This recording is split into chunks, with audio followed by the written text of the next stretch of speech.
Hi, I'm Rob Pierce with worshipbasics.com, and this is my second blog in the Why Contemporary Worship series.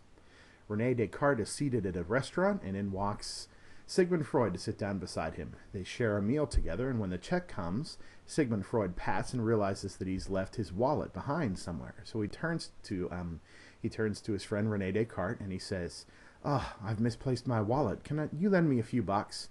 And Rene Descartes says, "I think not." And poof, he disappears in a puff of smoke. Do you get it? I find when I tell this joke to adults, usually my chances are about 50-50 that they understand what it's about. I have to remind them that Rene Descartes was a philosopher who was famous for the expression, "I think, therefore I am." So when he turns to Sigmund Freud and says, "I think not," poof, he disappears. He ceases to exist in a puff of logic. You may wonder, what in the world does this have to do with why we have contemporary worship? Well, to be honest with you, most people, when I tell this joke, if they don't get it, if I have to explain it to them, they don't think it's very funny. So why contemporary worship? I think a lot of reason is because a lot of people in our culture, when they come to church, they just don't get it.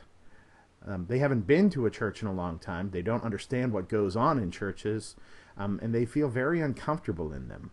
Weddings and funerals are just about the only reason they come to churches, and they feel very awkward the entire time they're there.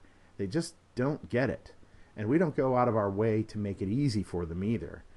Our vocabulary confuses them. The doctrine, the rituals, the customs are all foreign to them. They feel as out of place in a sanctuary as you would in a mosque in the middle of Iran. It's hard for us to look around at our church on Sunday mornings and see it through the eyes of someone who's totally unfamiliar with that environment.